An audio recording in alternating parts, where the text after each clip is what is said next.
oportunidade de estarmos aqui, Senhor, nessa reunião, nesse trabalho tão abençoado.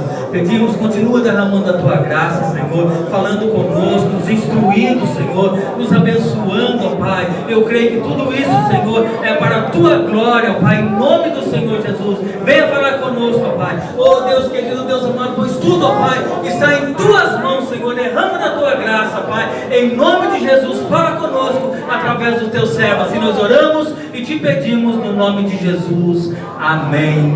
Amém, Jesus. Glória a Deus.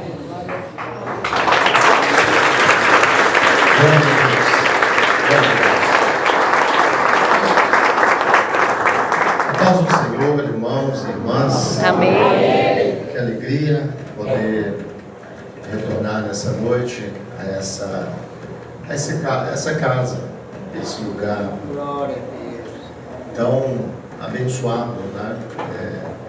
De tantas histórias ainda essa semana. Não sei por qual canal, mas alguém postou um vídeo, né, do nosso irmão pastor João Pires. Eu estava olhando, lembrando da pessoa dele e de ter vindo várias vezes com ele, tá, administrando o momento da partida dele, e hoje também aqui junto com o pastor Joel, nosso superintendente, que junto com a sua esposa e a irmã Lene assumiram esse trabalho aqui, e tem dado, né, irmãos, um crescimento, tá? A gente, na obra de Deus, seja o pastor Adonias, o pastor Wellington lá em Lençóis, seja eu lá em Botucatu, seja o pastor Joel aqui, a gente sempre é devedor, né, àqueles irmãos que vieram antes da gente, porque a gente, na verdade, imagina se o pastor Joel tivesse chegado aqui, ou eu lá em Amaré, e a gente tivesse chegado para fazer tudo, né, do zero, para começar. E a gente não começou, né, do zero. Em vários lugares, quando a gente chegou, Adonias, agora no desafio de substituir o pai, né, que na sua simplicidade, né, de trabalho, esteve ali tantos anos e deixou aquela igreja ou aquela cidade com um templo tão lindo ali, é um privilégio que poucos têm. Então, assim, nossa gratidão a Deus pelos nossos pais, pelas lideranças que já foram, né? Pastor João Pires aqui, pastor Aparecido lá em Lençóis, nossa irmã Joana tão querida está ali, né? Um beijo para a senhora. Glória a Deus, aleluia. Nosso pastor Walter ali em Botucatu, né? Está aqui representado pelo seu sorridente filho Samuel, né? Bonito toda a vida, gente. Louvado seja Deus, né, Samuel? A Cássia confirma, né, Cássia? Bom, tá certo. E assim, irmãos, e agora a gente está aqui, só continuando. Mas daqui a pouco também, né, pastor Joel? A gente passa também, né? E outros irmãos vão ter o privilégio de continuar.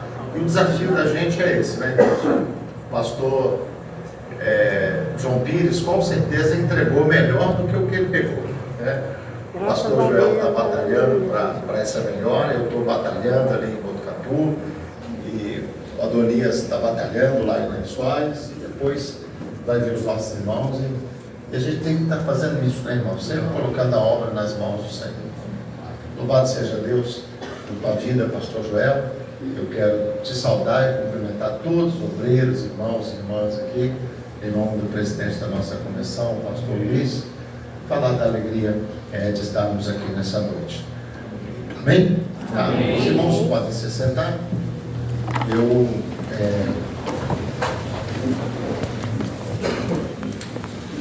quero dar assim uma palavra pessoal, né, irmãos, de gratidão, porque essa região aqui, Botucatu, depois do ano de 2016 para frente, eu estive presidindo aqui a Avaré também em período, foi uma região assim que me abençoou muito, né? Eu cheguei ali em Botucatu no ano de 2011 e saí assim, mais de perto da igreja em 2019, né? Nós somos aí 13 anos trabalhando. Então, 13 anos para trás, eu estava com 44 anos de idade, né? A gente passa por muitas mudanças físicas, emocionais, né? Também a gente vê muitos irmãos mudando, crescendo, desenvolvendo, uns partem, outros ficam. A gente passa por muitas mudanças e essa é uma região, assim, irmãos, que me abençoou muito em todos os sentidos. E até também no sentido de aprender a ter paciência, a lidar com uma série de situações. Então, eu sou muito grato a Deus pela Igreja Brasil Batista aqui nessa região, e muito grato a Deus pelos irmãos ali de Botucatu, que estão aqui nessa noite, um grupo grande de irmãos, obreiros que aqui estão. Minha gratidão mesmo aos amados, né? A gente, na obra de Deus, lida, né, irmãos, assim, com muitas lutas, críticas, né?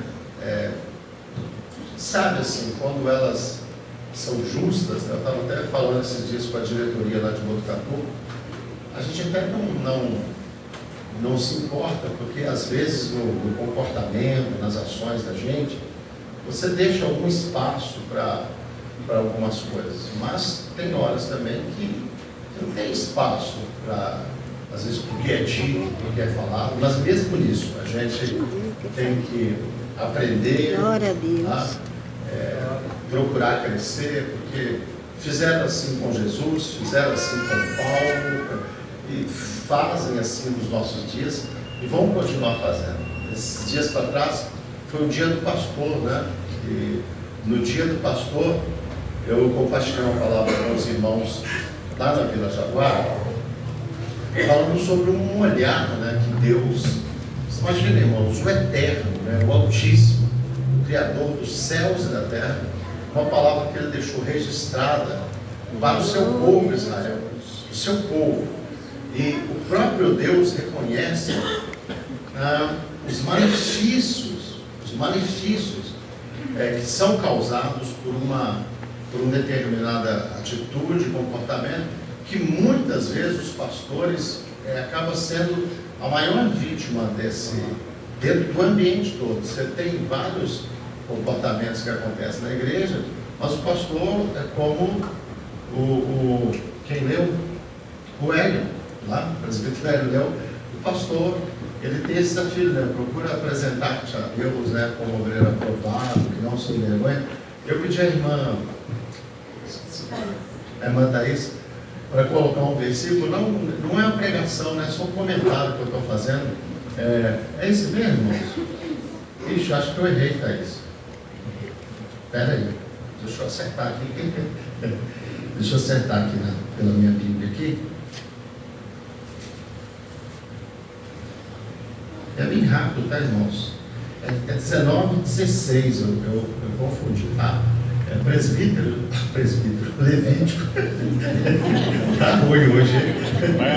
Presbítero dizendo, Levítico 19:16. Leiam comigo esse versículo, irmãos. Deus falando com o seu povo, dizendo o quê? Não andarás como mexeriqueiro entre o teu povo, não divorarás contra o sangue do teu próximo. Eu sou o Senhor. Vai você ver, o versículo termina com Deus dizendo, eu sou o Senhor.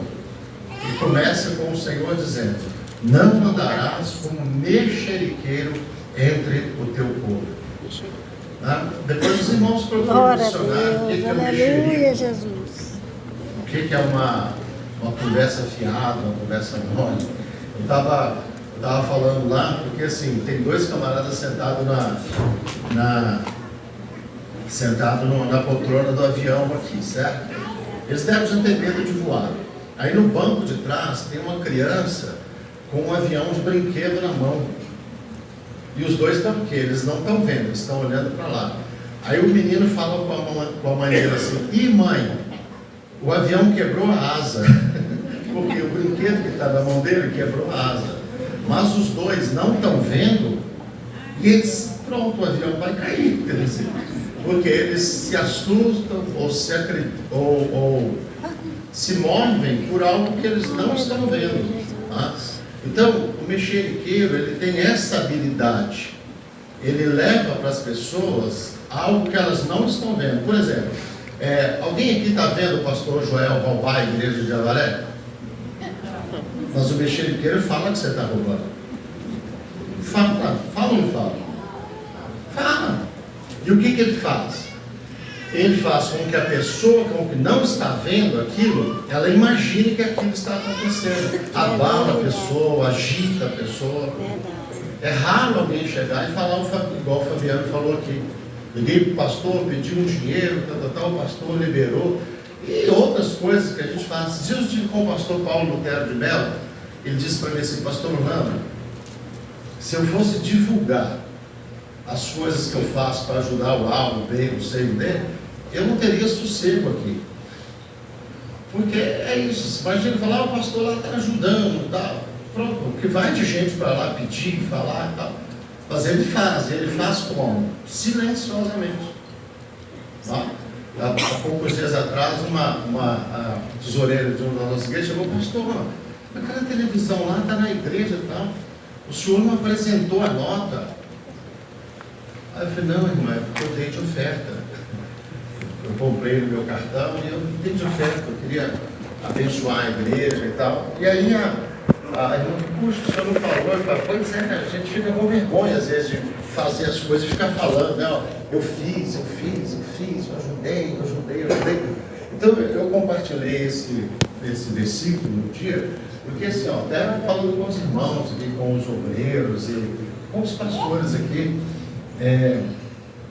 a gente muitas vezes é vítima disso, né? Desse falatório, desse mexerico. E mesmo, irmão, mesmo que o pastor tivesse todo errado, mesmo que o pastor tivesse todo lambuzado de erro e tal, será que ele não seria, ou não deveria ser então alvo da misericórdia, da bondade, da oração? Ou a gente quer que o pastor vá para o inferno? Ou ele é um tipo de pessoa que ele merece ir para o inferno, que o que ele está fazendo é algo assim imperdoável? Sabe que o mexeriqueiro, ele não pensa que Jesus perdoou Pedro que o negou, que Jesus perdoou Tomé, que duvidou dele, que Jesus, mesmo andando com Judas, estava atribulado. Então, assim, eu queria, nessa introdução, eu não estou, como é que fala, me justificando para ninguém, não, irmãos, assim, eu só estou tecendo um comentário para os irmãos. Você vê, eu ministrei essa palavra no dia do pastor, porque, e aí você está falando do pastor em si, mas isso não é difícil só para o pastor. Quantas famílias que você conhece que já foram abaladas por uma fofoca? Quantos casamentos que já foram abalados por uma fofoca? Ambiente de trabalho que foi perturbado por uma fofoca? Né? Eu até comentei um dia lá que eu estava compartilhando, comentário com a Solange. Você vê, como que a gente... eu fui a Mauá, e esse é só um testemunho rápido. Eu fui a Mauá e tem um primo meu que é construtor, que fez o trabalho lá na nossa igreja de Calheiras, um trabalho muito bonito. A igreja lá é uma igreja bonita, bem cuidada, e ele que fez aquela reforma. Eu fui visitá-lo. E meu primo tem a vida dele lá, ele não é da igreja e tal. Fui lá, visitei, né? Estava com uma pessoa lá, uma mulher, a filha dela estava lá, o irmão dele estava lá, me mostrou a sala e fui embora para casa. E passou uns dias, eu estou conversando com a minha mãe. Aí a mãe me perguntou assim: filho, como é que está o seu primo? Aí falou o nome dele. Eu falei: mãe, está vivendo a vida dele lá e tal, não sei o quê. Assim, despretensiosamente eu falei assim, sei lá, a gente estava com uma pessoa lá, mas eu nem me lembrei que o meu primo, ele é casado. E falei com a minha mãe. Passado um mês, mais ou menos, o meu primo me chama no Facebook: ô Nando, tudo bem? Tudo bem? Eu falei: você está bem? Eu falei: estou bem, primo. E cara, você falando comigo, é raro você falar comigo. Ele falou assim: Então, rapaz, eu queria te pedir, assim, quando você comentar alguma coisa de mim, assim, pô, tenha cuidado, o pessoal pega no meu pé e tal. E eu fiquei tentando lembrar, eu falei, primo, mas o que eu falei de você, cara? E tal, lembrando. Aí eu falei, eu me lembrei da minha mãe. E a minha mãe, ela tem o hábito de ser a porta-voz de todas as notícias da minha família. Todas, assim, tá? Se ela vê que o fulano está de cueca azul, ela faz questão de contar, olha. E aí eu me lembrei, depois eu me encontrei com o meu irmão, eu falei, rapaz, pelo amor de Deus, me perdoe. Não tenho nenhuma intenção de falar da sua vida, de prejudicar. Mas vocês percebem como que uma palavra, às vezes, ela vai longe, a gente despretensiosamente. E o que é duro é o seguinte, irmãos, é que a vida da gente, a vida pastoral, a vida de um obreiro, ela é quase toda pública. A gente tem que vir aqui, tem que pregar, tá? Quando você chega e fala uma coisa da sua família, ó, não está aqui por isso, está por isso. Sempre se gera dúvida, fala, não é suspeita. Já a vida do mexeriqueiro, ela é secreta. Porque geralmente eles falam e pedem, pelo amor de Deus, para a pessoa que eles estão falando, não fale para ninguém. Não. Isso é muito cruel. Porque o ideal seria a pessoa, quando ela fala de alguém, quando ela expõe a vida de alguém para o outro. Se eu falo, por exemplo, do Jaziel para o Adonias, é bom que eu chegue e fale que está aqui, ó, escrito, está aqui, está aqui. Mas não tem, é só assim.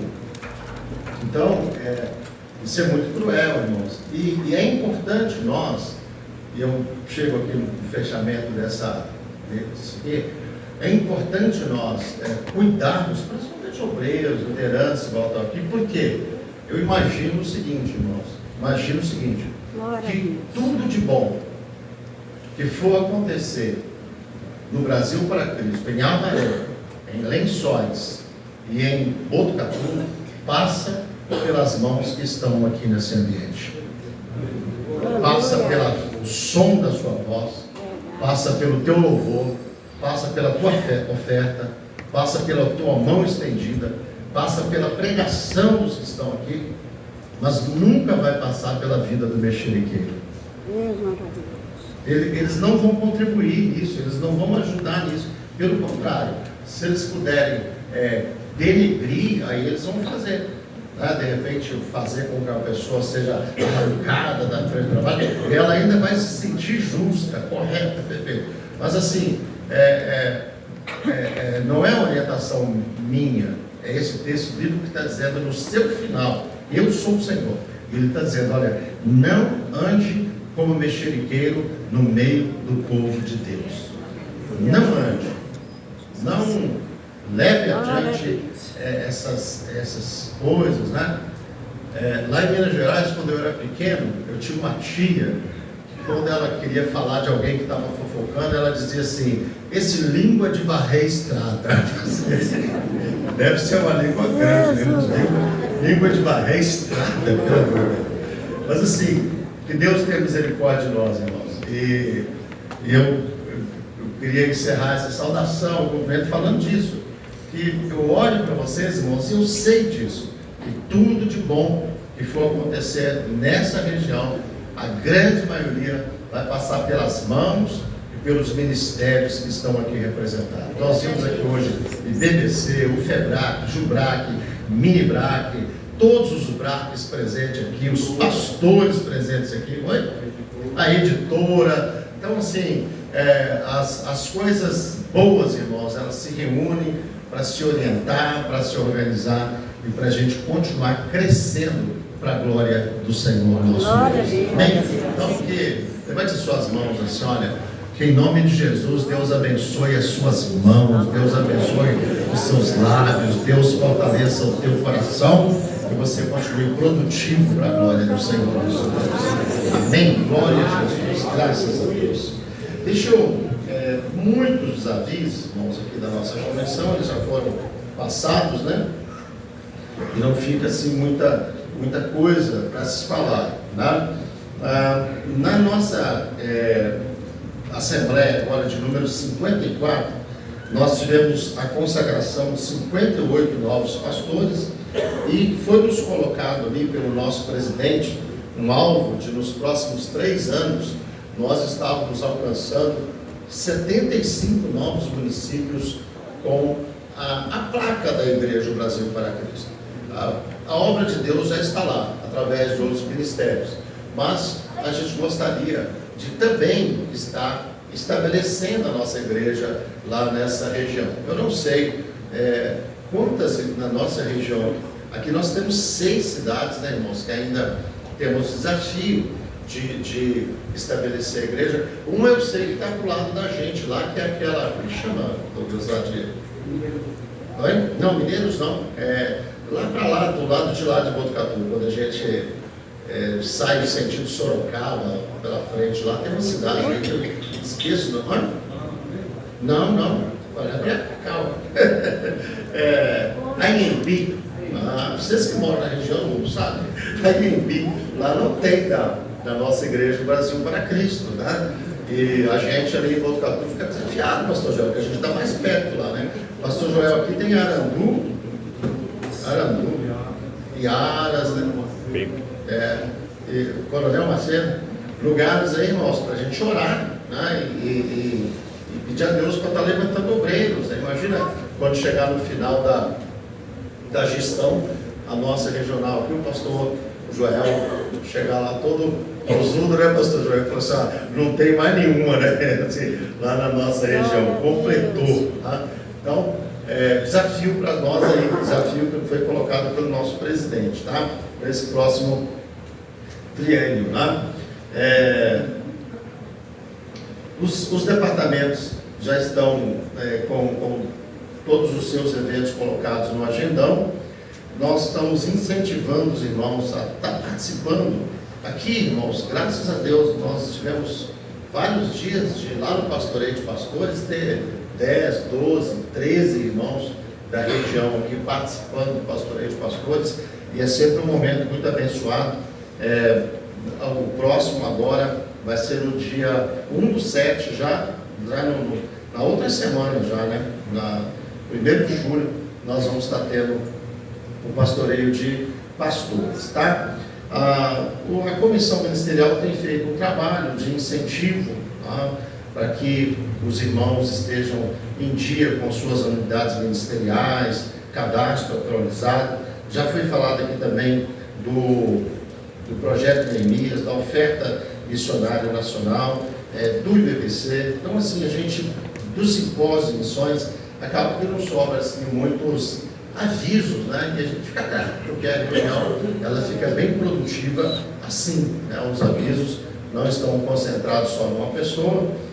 Houve épocas, irmãos, que a gente ia nas reuniões de superintendência e você tinha que falar tudo, porque o pessoal nas regiões tinha poucas atividades ligadas ao trabalho da convenção. Hoje, a gente chega assim, tem dia que dá até excesso de informação e você vê os departamentos todos presentes, os obreiros da região trabalhando.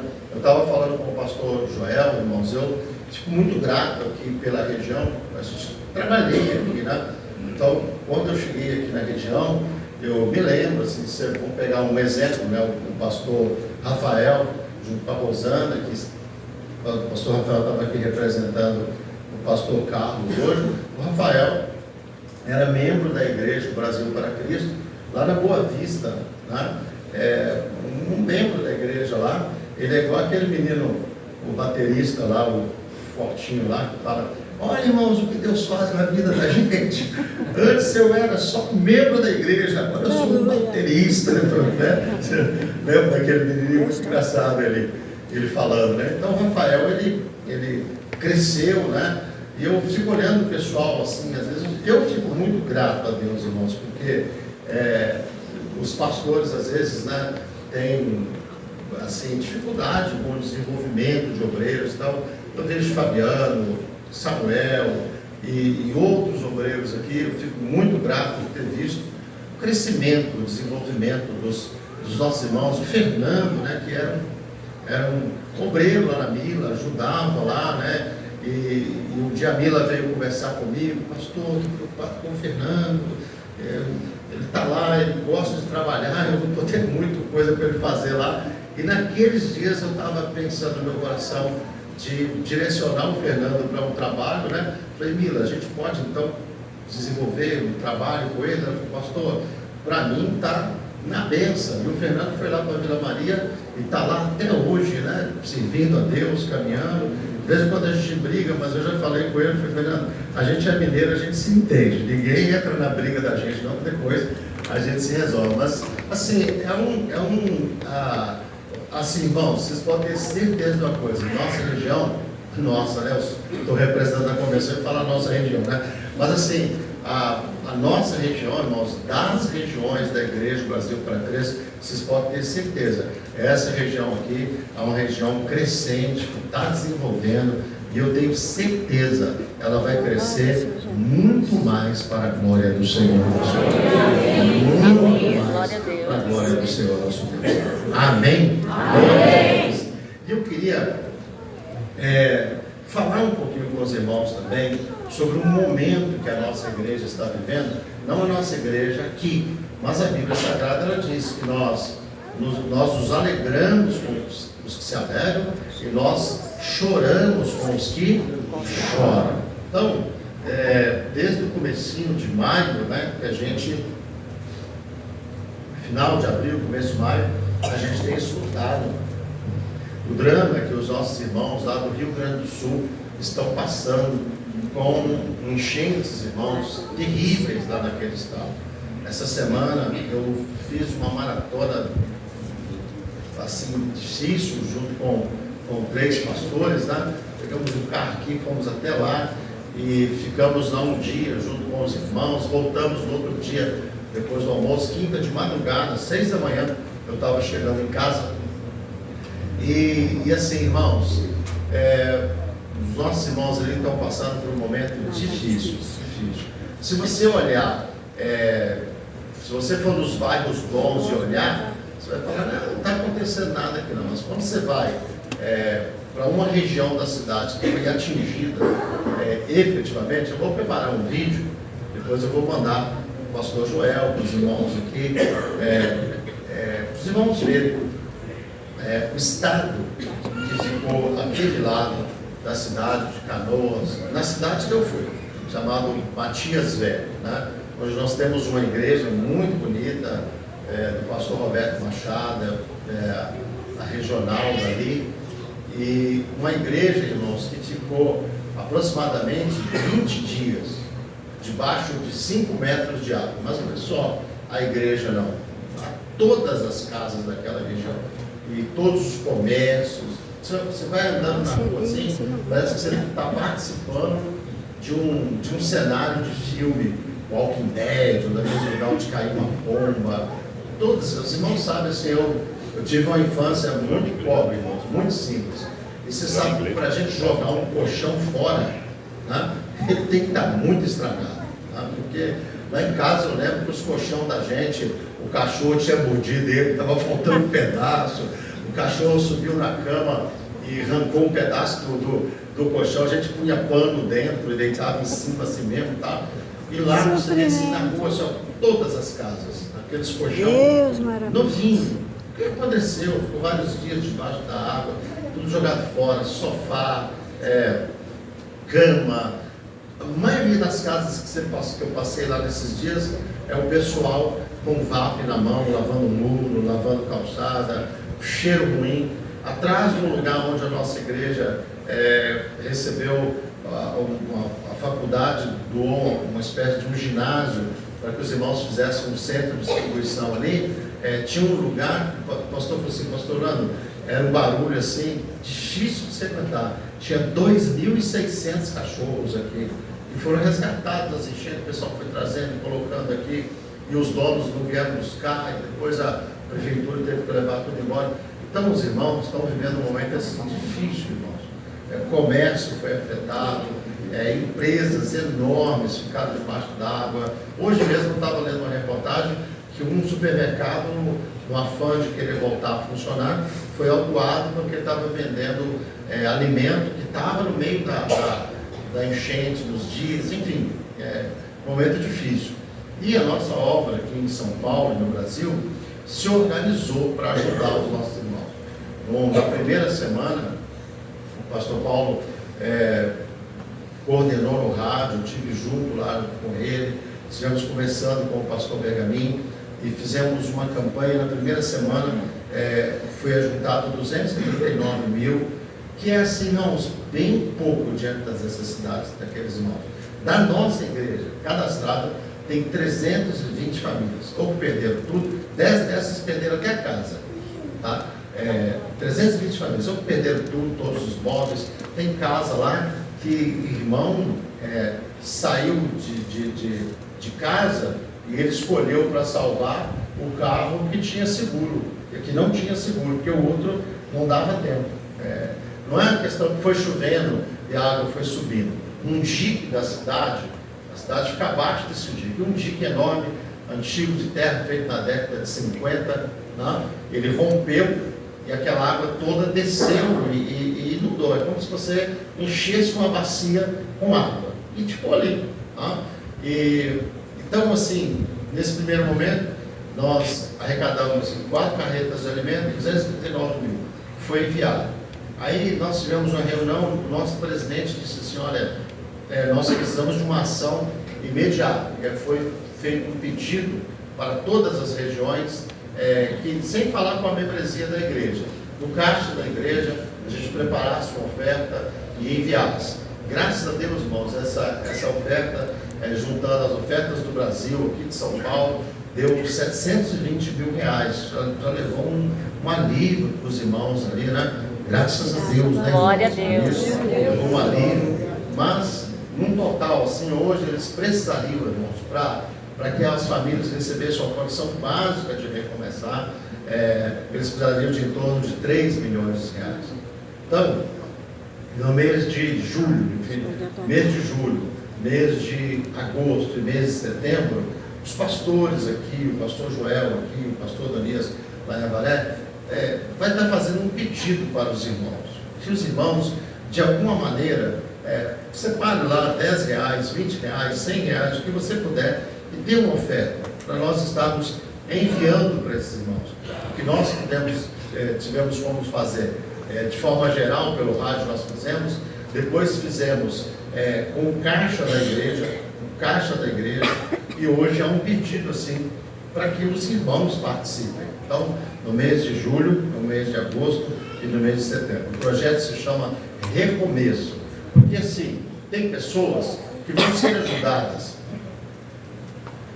por um parente, algum benefício do governo que demora a chegar, mas tem pessoas, irmãos, assim, senhores, senhoras, aposentados, que, por exemplo, uma pessoa que tem uma casa dele simples, ganha, por exemplo, R$2.000 por mês, 2.100 de uma aposentadoria, e os móveis dela foi tudo destruído, às vezes não tem um filho, não tem um parente. Como que essa pessoa vai recomeçar? Como que ela vai mobiliar a casa dela de novo? Como que ela vai? Então, assim, a gente tem procurado ajudar esses irmãos, essas pessoas, e para esse próximo momento agora, a gente conta com os irmãos, os pastores vão estar falando com os irmãos, porque os irmãos puderem ajudar. Nós, nessa campanha que nós fizemos pelo rádio, nós tivemos ofertas, pastor Joel, de R$5 até de 10, 15 mil reais. E todas foram recebidas e enviadas assim com muita alegria para ajudar aqueles amados irmãos. Tá? Os nossos irmãos lá do Rio Grande do Sul, o pastor Roberto Machado, eles são assim de uma seriedade extrema, de um cuidado extremo com essas coisas, e o dinheiro que tem ido para lá tem chegado, né, para ajudar as pessoas que ali estão. Amém, irmão? Amém. E não deixe de orar, porque uma coisa que a gente percebe lá também é que um desânimo muito grande se abateu sobre alguns irmãos. Estive conversando com um pastor, ele disse assim: puxa vida, pastor Orlando, A nossa igreja aqui está vivendo um momento tão bom, a igreja tão cheia, tão alegre, os irmãos participando. E ele disse, olha, e nós vamos ter agora, nesse retorno da igreja, inúmeros problemas. Ele falou, já estou tendo. Tá? Olha uma situação só que eu comentei com os obreiros lá de Botucatu ontem, que o pastor está enfrentando. A igreja dele ficou vários dias debaixo d'água. E aí a água danificou os banheiros, quebrou porta, inchou tudo, estragou e tal. Aí secou. Secou e ele precisa de receber os irmãos de volta. Aí ele resolveu dar uma melhorada, tirou umas reservas que ele tinha para fazer a parte elétrica e foi arrumar os banheiros para receber os irmãos. Mas ele está arrumando os banheiros e os irmãos da igreja começaram falando o seguinte: tanta gente passando necessidade e o pastor arrumando banheiro. Mas se ele decidisse ajudar as pessoas e não arrumar os banheiros, na hora que o pessoal viesse congregar, ia falar assim: a gente contribui tanto nessa igreja e uns banheiros desse aqui não tem dinheiro para arrumar um banheiro. Então eu sempre falo, que o pastor é assim, é pau para comer sabão, porque sabão não é gostoso de comer, né? E só apanhando para comer sabão. E depois que você come sabão, é pau para saber que sabão não se come. Então é de todo jeito, se você tenta ajudar. Mas esse é um dos tipos de conflito que ele está enfrentando lá. Pessoas que socorrem o outro na casa dele, mas aí descobrem que o outro, mesmo sendo socorrido, é folgado demais da conta, entendeu? Assim, irmão? Então, ele falou, eu perguntei para ele, você acha que quando a igreja retornar, vai retornar do mesmo jeito? Ele falou, pastor, dificilmente. Então, nas suas orações, na sua intercessão, abençoe a vida dos nossos irmãos lá. Amém? Terceiro deles.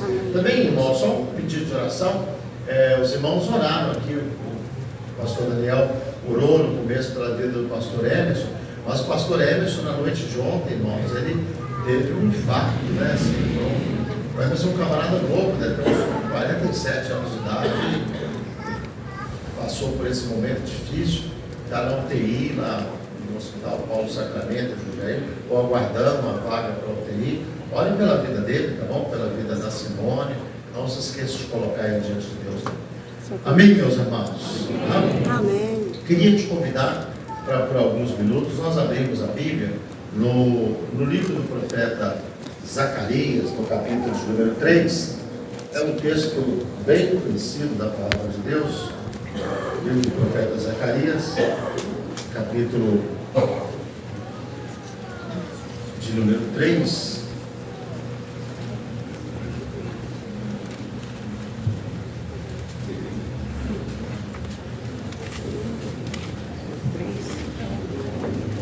Ele diz assim, e me mostrou o sumo sacerdote Josué, o qual estava diante do anjo do Senhor, e Satanás estava à sua mão direita para se lhe opor. Mas o Senhor disse a Satanás: o Senhor te repreende, ó Satanás. Sim, o Senhor que escolheu Jerusalém te repreende. Não é este um tição tirado do fogo? Ora, Josué, vestido de vestes sujas, estava diante do anjo. Então, falando, ordenou aos que estavam diante dele, dizendo: tirai-lhe estas vestes sujas. E a ele lhe disse: eis que tenho feito com que passe de ti a tua iniquidade, e te vestirei de vestes novas. E disse eu: ponham-lhe uma mitra limpa sobre a sua cabeça. E puseram uma mitra limpa sobre a sua cabeça, e o vestiram de vestes, e o anjo do Senhor estava ali. Amém. Glória a Deus. Podem se assentar, irmãos e irmãs.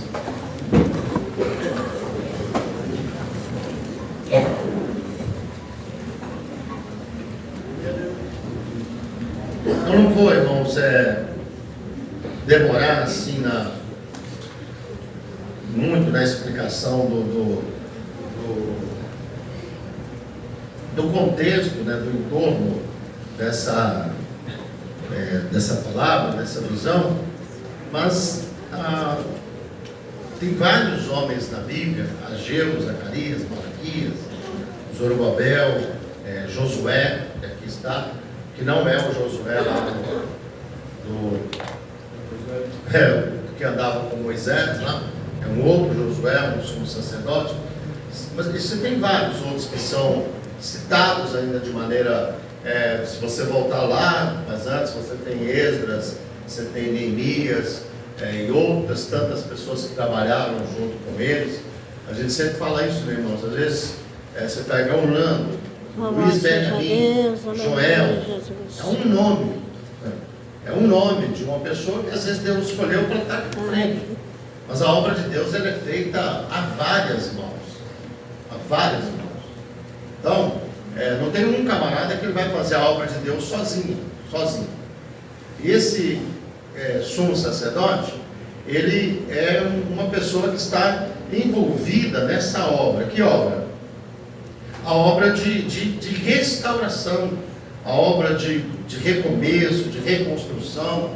Os irmãos sabem, os judeus são levados cativos para a Babilônia, e depois de 70 anos, surge lá um homem chamado Ciro, e ele dá uma ordem para que Israel, para que Judá retorne para Jerusalém e reconstrua a cidade.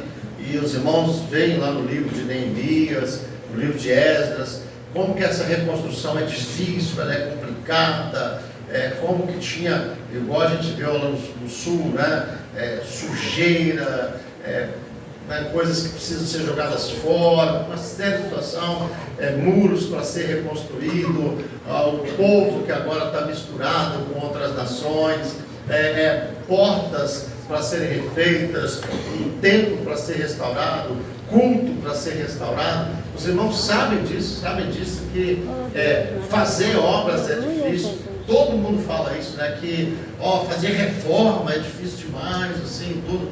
Eu tinha uma igreja que eu cuidei lá em Rio Grande da Serra, a igreja da Vila Lopes. Até o pastor Joel me ajudou na época lá a dar uma melhorada na parte elétrica dela. E eu sempre brincava com os irmãos: nós vamos reformar a nossa igreja para ela ficar feia, porque ela estava muito feia, horrível. Então a gente reformou para ela ficar feia, entendeu? Porque não dava nem da primeira vez que reformasse para ela ficar bonita, entendeu? Tinha que ser por etapas, né? Para tentar fazer ela ficar bonita, porque reconstruir, irmãos, é difícil. Talvez quando você vai fazer, né? Você chega lá e abre a vala no chão e coloca o alicerce, todo mundo fica naquela expectativa, porque é algo novo. Mas e aquilo que um dia foi brilhante, foi bonito e foi destruído? As pessoas já olham com desdém, com desânimo. Quantos falavam, né, quando viram os fundamentos do templo sendo lançados, do templo novo, as pessoas choravam misturadamente, né? Uns choravam porque estavam alegres da coisa estar recomeçando, mas outros choravam por quê? Porque tinham visto o primeiro templo e diziam: esse aqui não chega nem perto do outro que o Salomão fez e tal. Então você vê que reconstruir é uma tarefa difícil. E o sumo sacerdote Josué, ele está vivendo isso. E uma coisa interessante, irmãos, quando Deus fala na Bíblia sobre os líderes, sobre as pessoas que estão à frente, e mostram questões sobre a vida deles, e trata com o ânimo deles, e trata com as vestes deles, e trata com as motivações deles, é porque o nosso Deus, Ele é um Deus que sabe a importância das lideranças em todos os processos. A Bíblia sempre cobra, irmãos, sempre cobra. E o presbítero Hélio estava falando aqui sobre, por exemplo, que um obreiro, ele deveria se preparar, porque um advogado se prepara para advogar, um juiz se prepara para legislar, um médico se prepara para operar, um motorista se prepara para dirigir, um vendedor se prepara para vender, e às vezes só nós queremos pregar, ministrar, sem nos prepararmos. E ficamos naquela expectativa: não, eu vou abrir a boca e Deus vai dar a palavra, eu vou, e é óbvio que Deus faz isso, porque Deus, a gente até brinca com isso, Deus pode fazer até uma mula falar.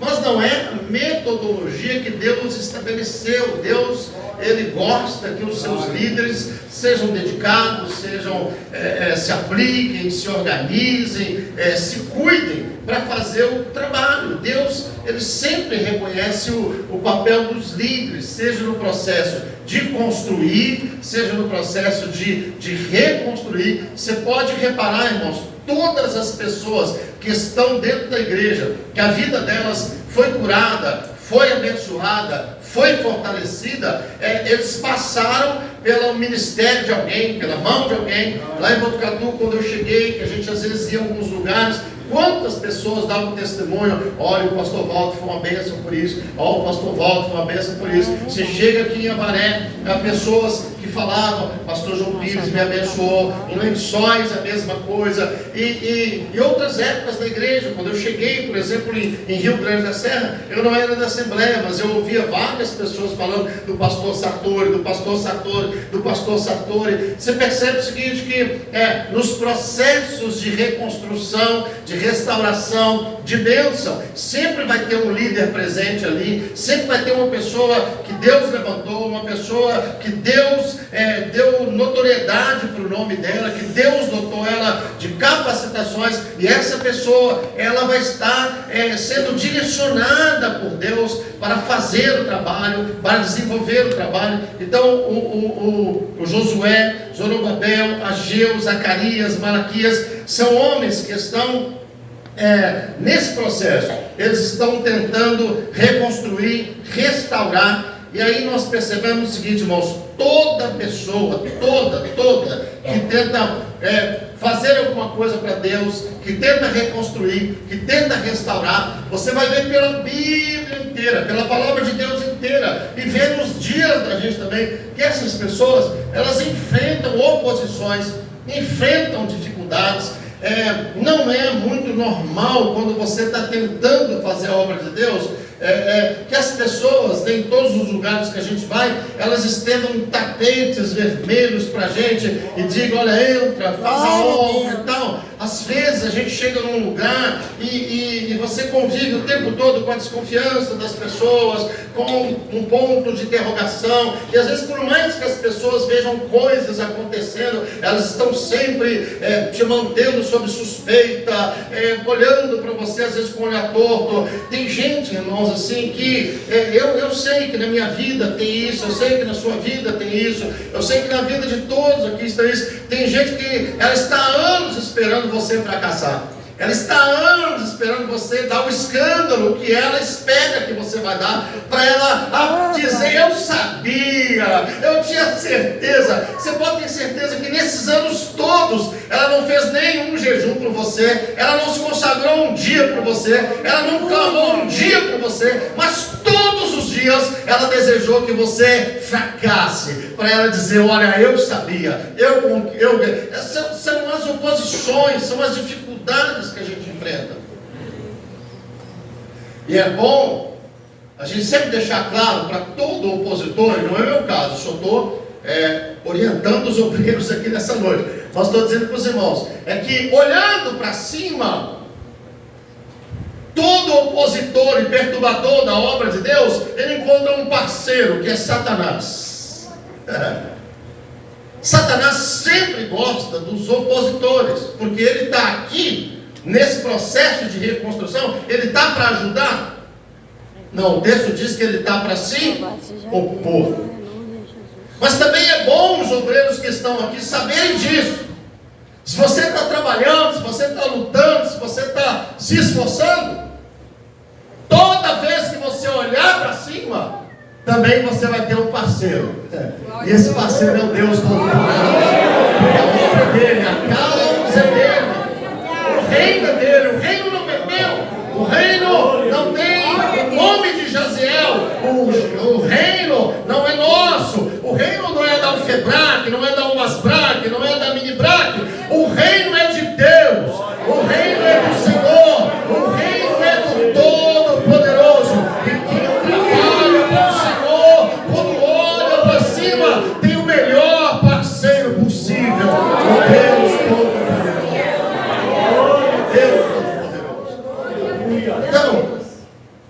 Esse texto nos mostra isso, que é uma dificuldade muito grande, é um trabalho muito difícil reconstruir.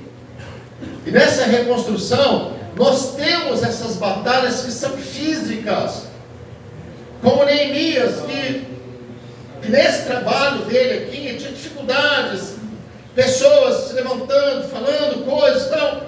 Mas, irmãos, mais do que as adversidades físicas, nós temos as adversidades espirituais. Mais do que, irmãos, às vezes, sério mesmo, irmãos, assim, olha, se uma pessoa chega na igreja e fala que você não é honesto, Adonias, e isso acaba com você, poxa vida.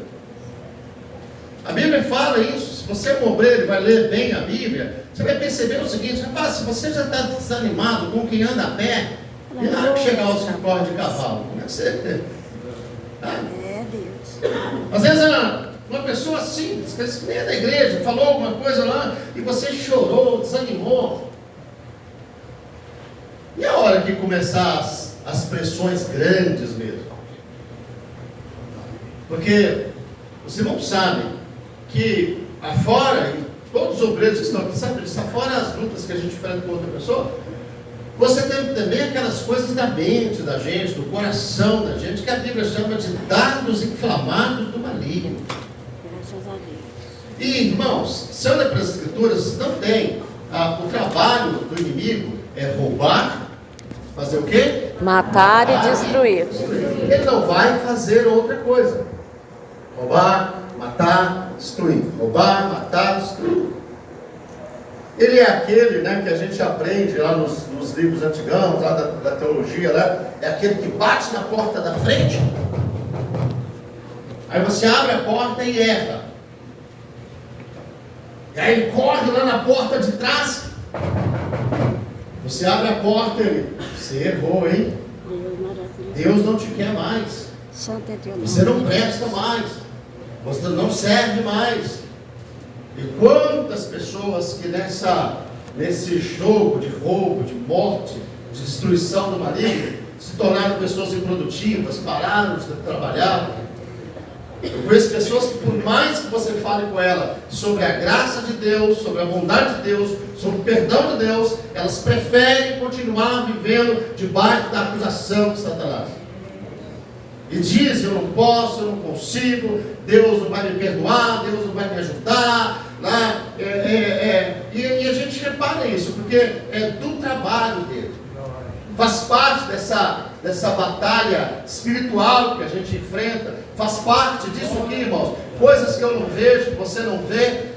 Zacarias está tendo uma visão, e nessa visão ele está dizendo: olha, eu vi o sumo sacerdote, ele está perante o Senhor, mas o inimigo está lá para se opor, para acusar, para apontar, para falar dos erros, das deficiências dele. Então, são os desafios do nosso trabalho.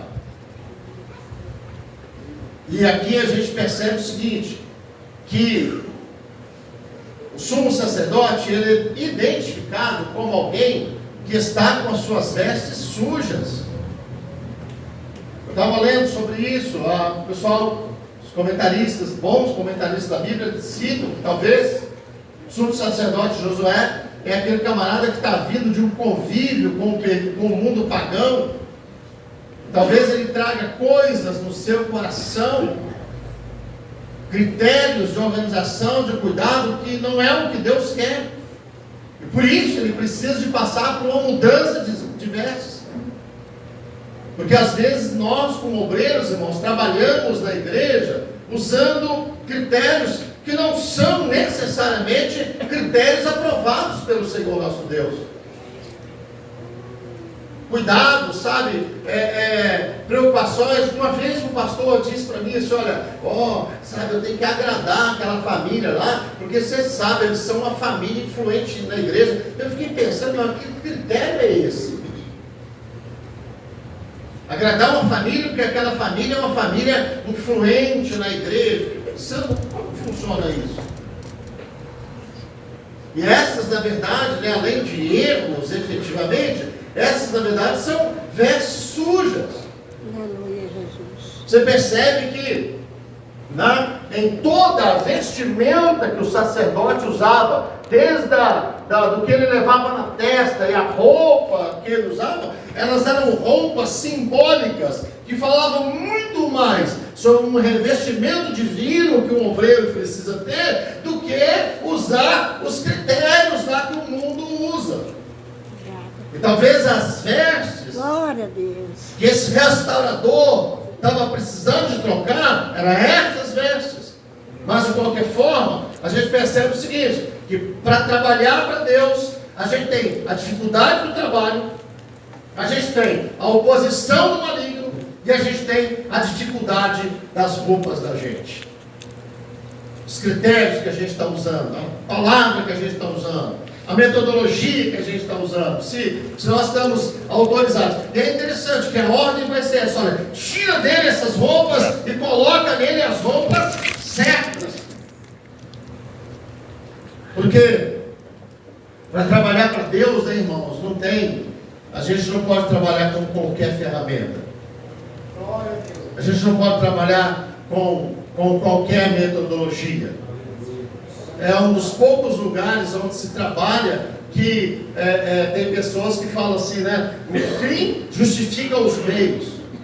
Você pode usar de qualquer critério, desde que você consiga o que é preciso conseguir. E nós não. Nós trabalhamos num lugar que quando uma pessoa está sendo mergulhada nesse tanque, nas águas do batismo, ela não pode ter sido forjada, ela não pode ter sido inventada, ela não pode ter sido manipulada, ela tem que ter sido lavada pelo sangue do Senhor Jesus.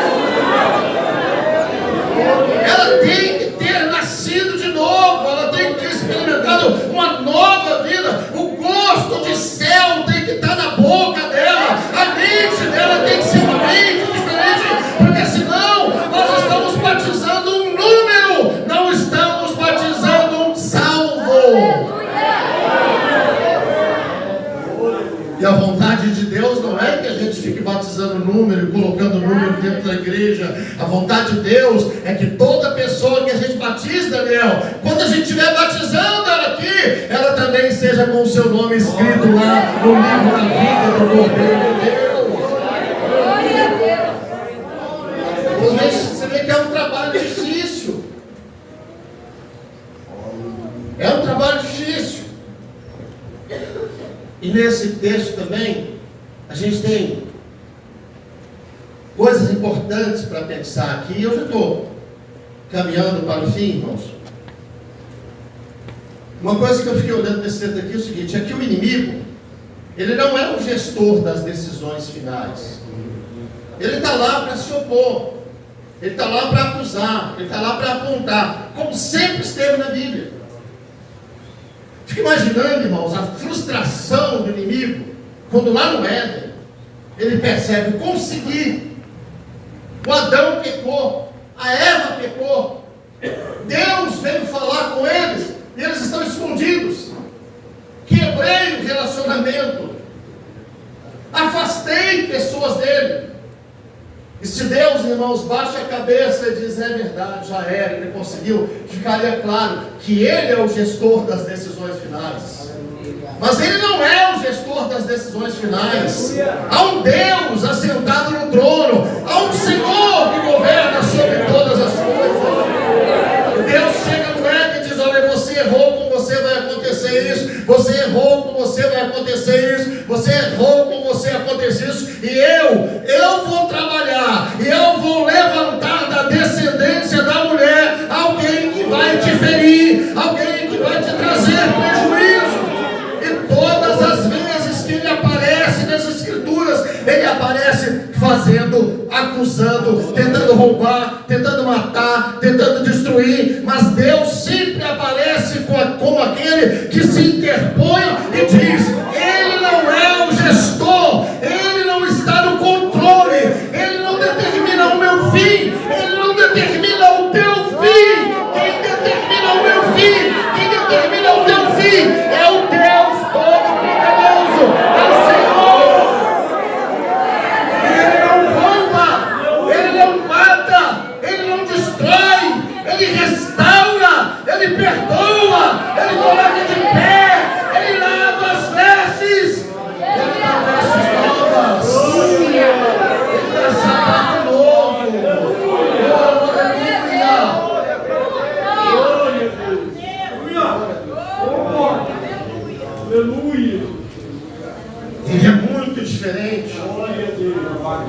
Então, quando você estiver trabalhando, quando você estiver fazendo para o Senhor, não se preocupe tanto, sabe, em responder àquele que destrói, em responder àquele que só rouba, em responder àquele que só mata, porque Ele não é o gestor das coisas. No final das contas, não é Ele que vai lançar ninguém na perdição, não é Ele que determina quem vai para o inferno ou não, não é Ele que determina quem é salvo ou não, não é Ele que determina quem é da igreja ou não, não é Ele que deve ser a voz ouvida quando alguém põe o microfone e fala aí, não, irmãos, nós precisamos de ouvir a voz de Deus, e a voz de Deus, na maioria das vezes, ela é mansa, ela é suave, ela é correta sim, ela é verdadeira sim, mas a verdade de Deus, ela tem a ideia de restaurar as pessoas. Restaurar as pessoas. Então, eu aprendo nesse texto que ele está lá para se opor, mas ele não é o gestor de nada. O Senhor diz para ele: o Senhor te repreende. Você está fora, não faz parte disso aqui.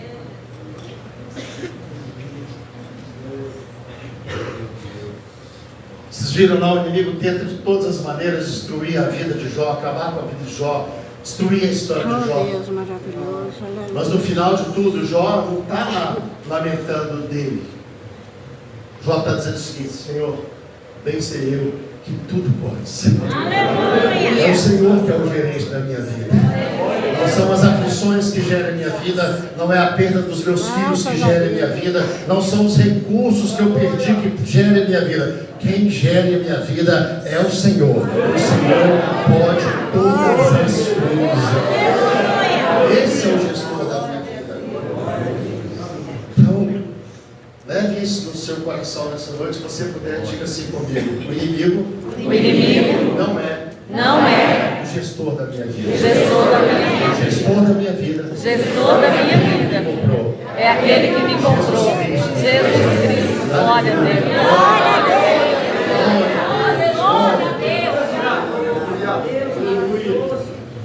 Eu aprendi nesse texto também, irmãos, que a graça de Deus é um grande consolo. É um grande consolo. Porque, irmãos, eu estou ficando velho, estou ficando meio choroso mesmo. Assim, ó, se fosse olhar por mim, irmãos, eu queria ser jogador de futebol. Eu queria ser advogado. Eu queria estar num lugar, Joel, onde eu ficasse menos exposto. Militar. Né? Eu queria ser outra coisa.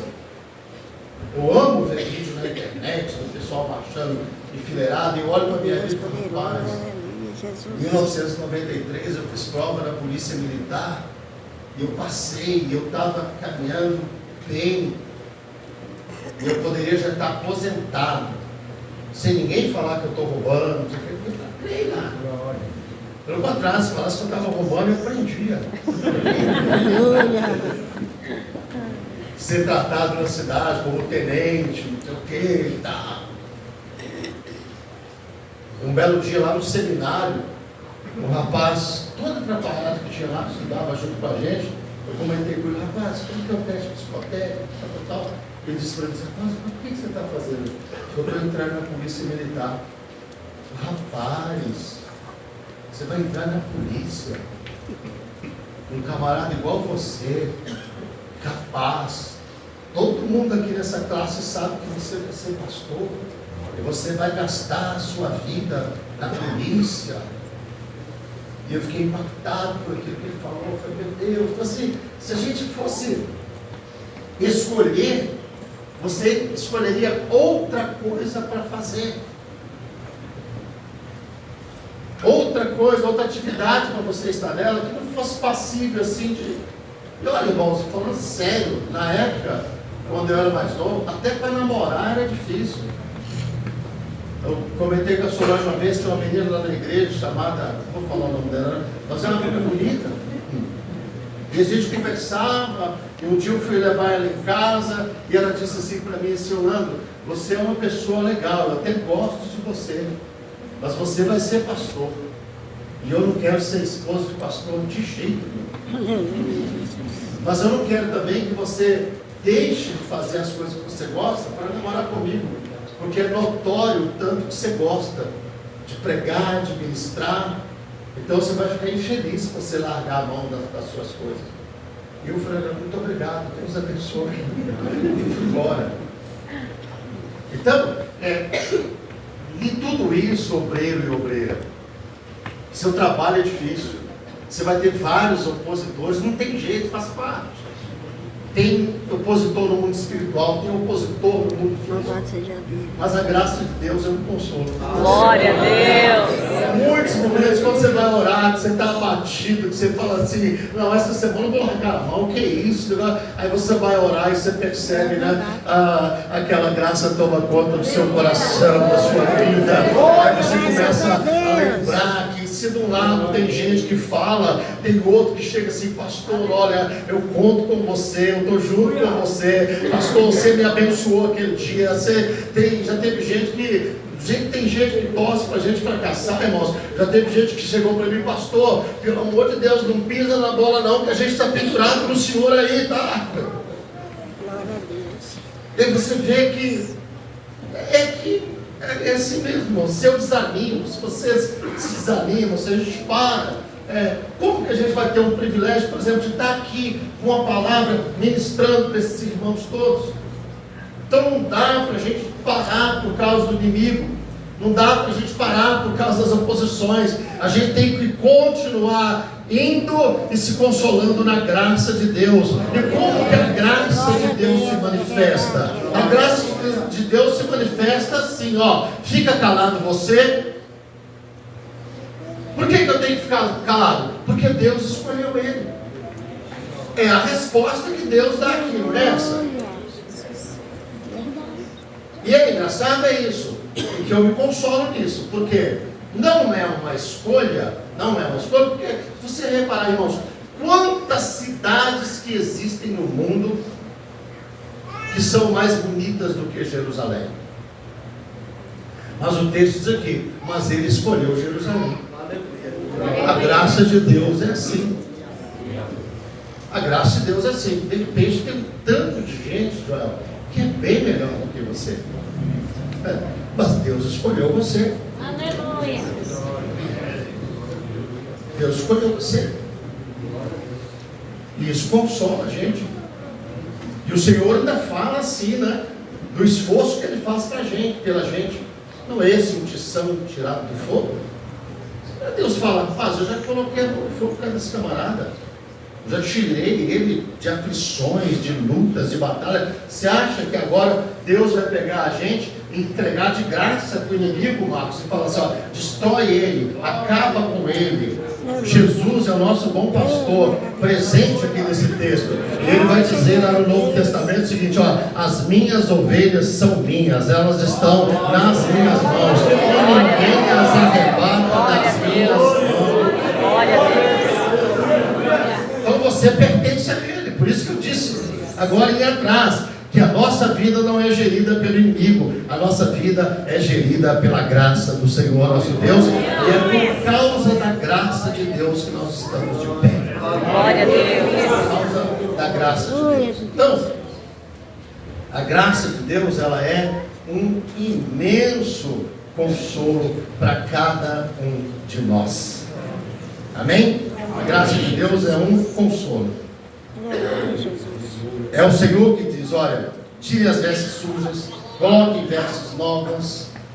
E eu queria fechar dizendo o seguinte, irmãos, que são coisas importantes para se pensar. O inimigo não é gestor das decisões finais.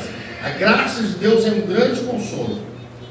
E o silêncio é uma arma importante nas aflições. Eu estava lendo esse texto e olhando isso, esse texto tem esse lado engraçado, né? O sumo sacerdote Josué, ele não fala nada.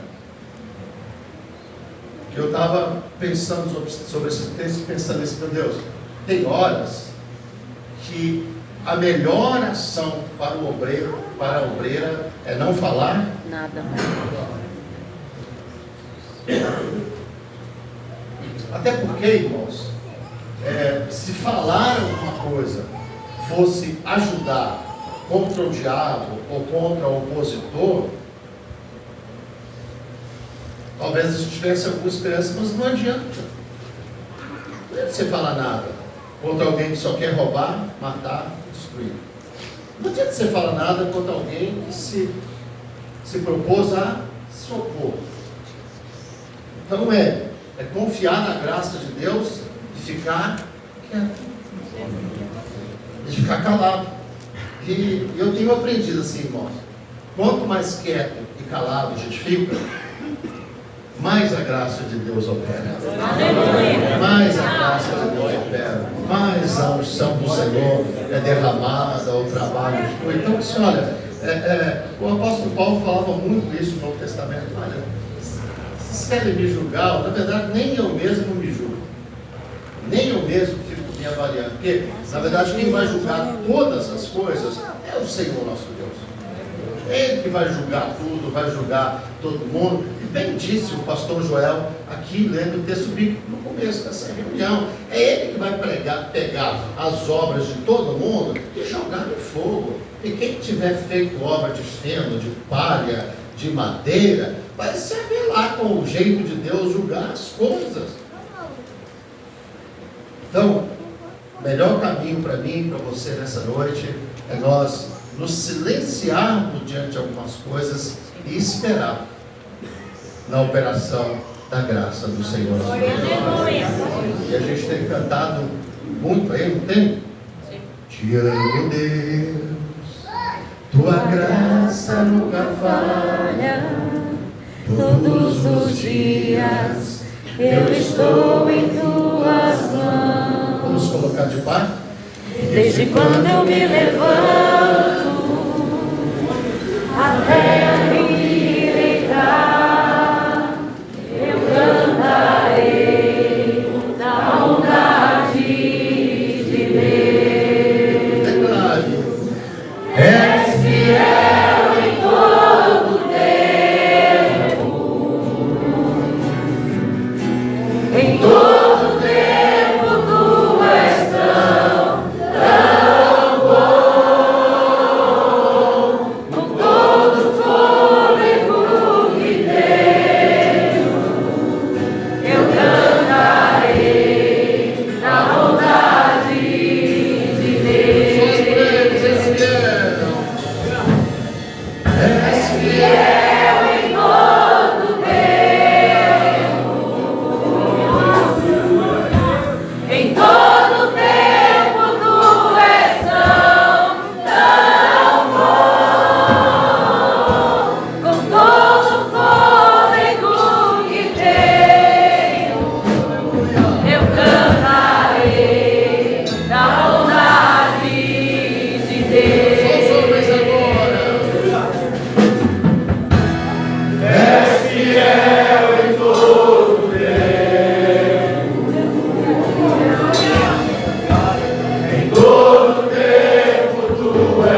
pela vida do seu irmão, pelo ministério dele. Peça a Deus para ajudá-lo, para ajudá-lo, para curá-lo. Se alguém entrou aqui nesta noite precisando de vestes limpas, o Senhor tem vestes limpas. O Senhor é aquele que no Evangelho coloca conosco. Ele tira de nós espírito angustiado e das vestes de louvor. Ele tira, aleluia, ele tira a nossa cinza e derrama sobre nós óleo de alegria.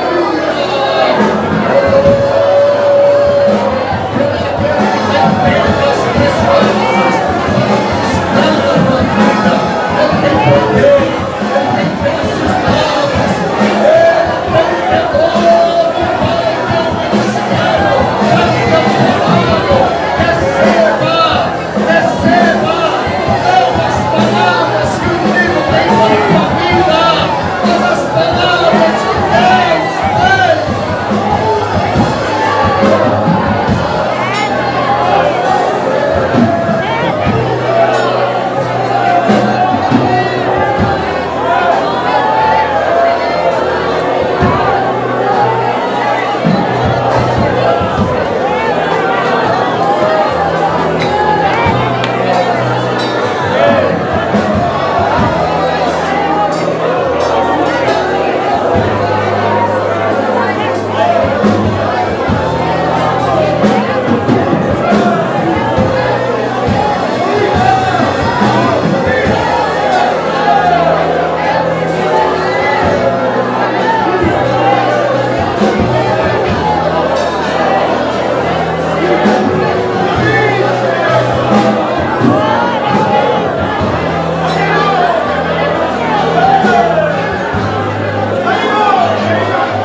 Glória ao teu nome, Senhor.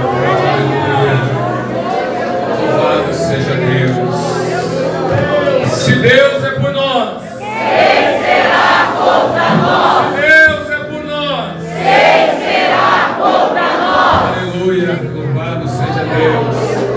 Queridos, uma alegria grande nós nos reunirmos nesta noite na presença daquele que pode todas as coisas, naquele que é por mim, naquele que é por você, naquele que é por nós. Amém? E ao nós ouvirmos esta palavra, nós lembramos sempre do salmista quando diz: eleva os meus olhos para os montes. De onde vem o meu socorro? As acusações vêm, as adversidades vêm, mas o nosso socorro vem do Senhor, que fez os céus e a terra. Nós possamos continuar fazendo como o apóstolo Paulo diz, olhando sempre para o autor e consumador da nossa fé. O nosso olho, nosso foco deve ser somente nele. Aleluia. Pois ele é quem nos fortalece, ele é quem edifica as nossas vidas dia após dia. Deus abençoe toda a amada igreja, em nome do Senhor Jesus. Trazemos a saudação de todos os nossos obreiros ali do campo de Lençóis, e que o nome do Senhor continue sendo glorificado. Aplaude ao Senhor bem forte.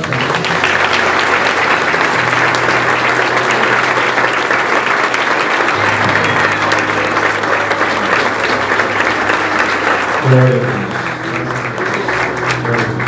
Pode sentar um pouquinho, irmãos, por gentileza. Já estamos indo para o encerramento do nosso trabalho. Graças a Deus por isso. Então, irmãos, eu quero apenas reforçar que amanhã será o dia de nós trazermos a nossa oferta Neemias, R$5 por crente a cada 4 meses. Isso daí é 4 ou 3, me fugiu agora. 4 meses. Então nós vamos contribuir independente da oferta normal do culto. Eu me recordo, irmãos, da palavra última da nossa reunião que tivemos do pastoreio de pastores. O pastor Bergamin sempre trazendo uma palavra, uma pérola preciosa para nós, dizendo: eu nunca vi ninguém se arrepender de ser obediente. Ele disse isso aí. Já vi muitos arrependimentos, mas eu nunca vi e nunca ouvi um testemunho de alguém que obedeceu se arrepender. Então nós estamos aqui debaixo de uma obediência. Nós não estamos em competição. Louvo a Deus por esse espírito que Deus colocou em mim, por esse sentimento. Grande Deus. Quando o pastor Orlando vem nas reuniões de superintendência, que eu gostaria, às vezes não pode, que eles estivessem todas. É tão bom, irmãos, estar debaixo da mão de uma pessoa tão vivida, tão experiente, participa de tantas reuniões, que vivencia tantas coisas, que tem o dom da palavra, que tem uma chamada divina. É tão bom nós estarmos juntos. Então não há competição, não há deslealdade, há cooperação, há obediência. E nós estamos aqui abençoados por esses testemunhos, por essas notícias, por essas palavras e por esse louvor também ministrado aos nossos corações. Nós estamos abençoados. Que coisa boa, né, irmão? Nós só ganhamos. Quero notificar a igreja que nós somos 3 presidentes na superintendência Avaré: pastor Orlando Máximo, pastor Joel Roberto e o pastor Wellington, na pessoa do pastor Adonias, que aqui está.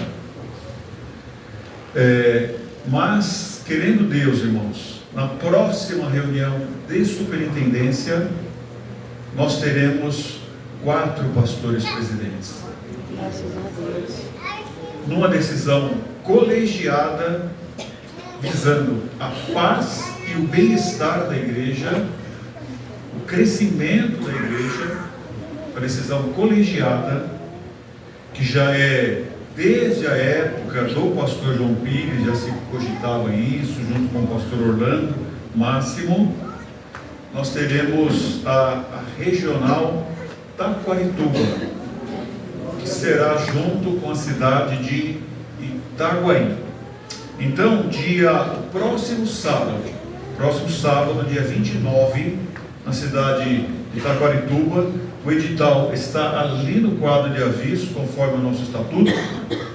Já foi lido aqui na igreja 7, está sendo noticiado hoje também, a reunião de superintendência. Já foi lido, está sendo lido, está amplamente divulgado, amplamente público. Nós teremos então uma reunião, uma Assembleia Geral extraordinária, e está aqui. Eu quero pedir que o pastor Jaciel Lopes fique de pé, por favor. Sua esposa, a irmã Eliana, fica de pé, por gentileza. E querendo Deus, já foi feita aqui uma Assembleia de emancipação, e agora será feita a Assembleia de fundação e eleição e posse da diretoria e outros itens para a consolidação, para a consumação deste ato. Então, querendo Deus, no próximo sábado será consolidada, já foi emancipada, agora será fundada conforme as leis, conforme o estatuto. Então o pastor Jaziel, a esposa dele, assumirão a presidência da regional Taquarituba. Glória a Deus. Já foi intitulado um representante da convenção, já veio a autorização, porque precisa da autorização do presidente. Isso é um ato da convenção, não é um ato local. Então já está tudo feito no temor de Deus, na conversa. Então a igreja está sabendo que haverá este ato. Quem quiser participar é bem-vindo sábado que vem em Taquarituba. Então nós louvamos a Deus, desejamos muito sucesso ao pastor Jaziel, sua esposa a irmã Eliane, toda a igreja, todos os obreiros lá, né? Então é um enriquecimento para o nosso trabalho. Que Deus te abençoe, pastor Jaziel, em nome de Jesus. Vamos aplaudir a Deus por essa obra.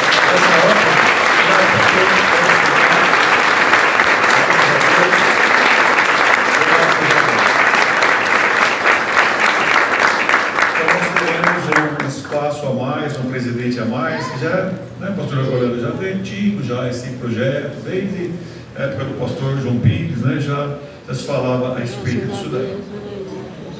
Irmãos, o pastor Orlando falou, eu estou assim, fica assim, pensativo e levando com seriedade a abertura de novas igrejas. O irmão que é dirigente de igreja, o irmão que, sabe, uma cidade que não tem igreja.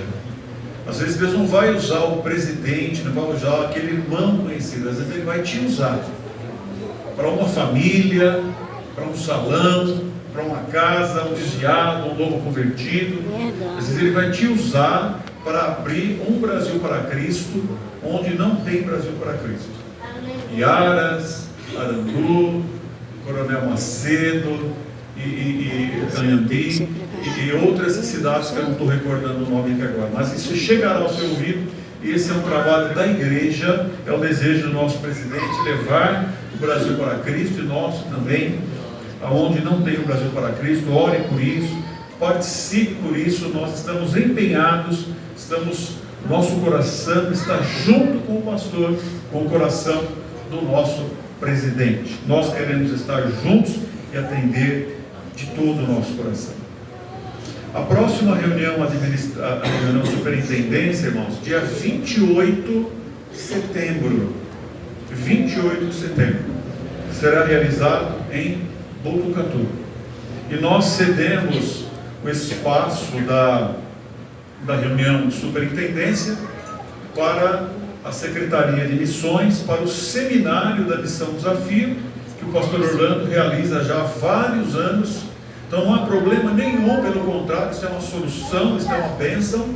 Usamos o mínimo de tempo necessário e usamos esse conjunto de pessoas para fazer o seminário da Missão Desafio, que é realizado pela Regional Avaré, aliás, Botucatu, né? Ali em Botucatu. Então nós faremos ali o trabalho em nome do Senhor. Dia 28 de setembro, é o sábado, será a nossa próxima reunião de superintendência.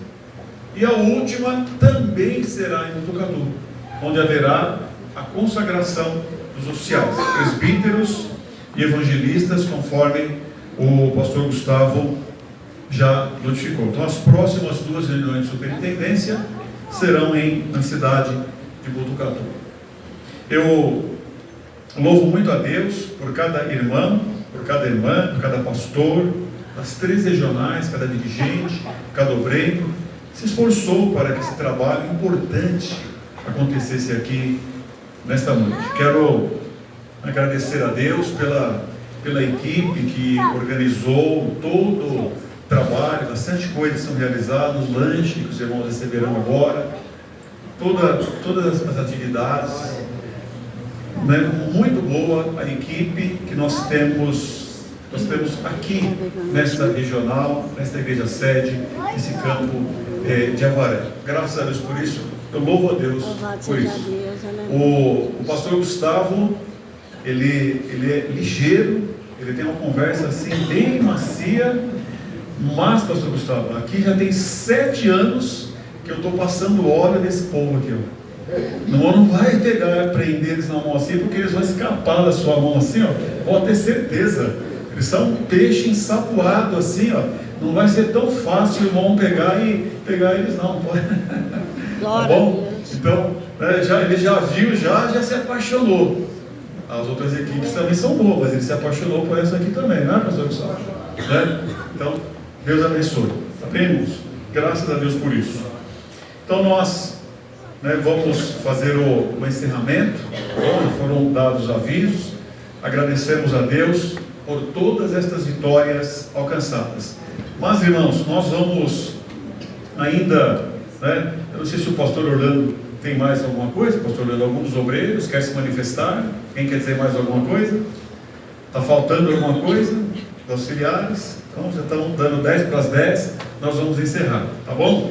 Então eu quero pedir que os irmãos se coloquem de pé, por gentileza. Louvado seja Deus. Irmãos, tem lanche para todo mundo, mas como que nós vamos fazer? Os irmãos vão sair daqui bem rápido, já está tudo pronto. Os irmãos vão sair por essa porta, por esse corredor. Tem uma mesa ali que serve o lanche. E os irmãos vão voltar por aqui, ó. E depois sentam aqui no templo e se alimentam. Tá bom? Sai por ali, pega lá atrás, conhece como está lá atrás e depois volta aqui. Tem para todo mundo um lanche gostoso, um refrigerante ali, para todo mundo participar. Mas nós não podemos deixar de encerrar esse trabalho sem mais um pedacinho, um louvor, né? Está marcado aqui na nossa agenda. O pastor Orlando vai nos dar a bênção apostólica. Ele é autoridade sobre nós, tanto como regional, como convenção. Nós vamos entregar para ele em nome do Senhor Jesus. Abençoados nessa noite, irmãos, amém? Amém! Glória a Deus, abençoados em nome do Senhor Jesus. Vamos louvar a nosso Deus. Quão grande é o meu Deus, cantarei quão grande é o meu Deus, e todos hão de ver quão grande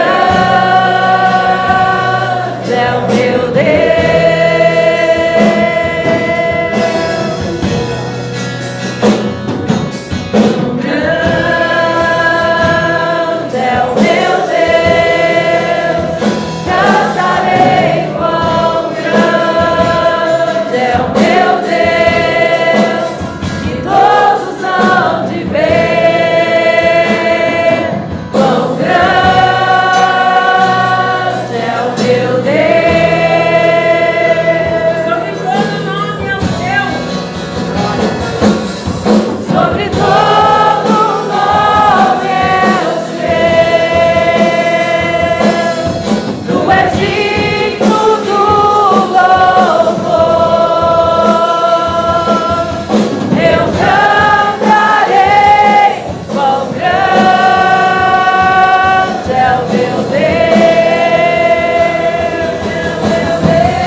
No momento de comunhão, gratos pela tua presença, gratos pela tua graça, tua bondade, infinita misericórdia sobre cada um de nós aqui presente.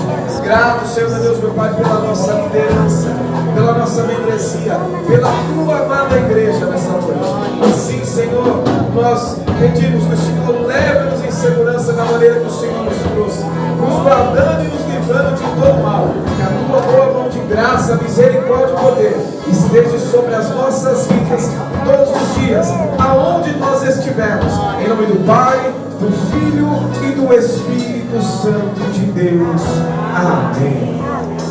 Levante a sua mão direita, que o grande amor de Deus Pai, a graça consoladora do Espírito Santo e o amor maravilhoso do nosso Senhor e Salvador Jesus Cristo estejam sobre todos, não só hoje, mas para todos sempre. Todos digam amém. Nossa sua mão, você diga a paz do Senhor Jesus.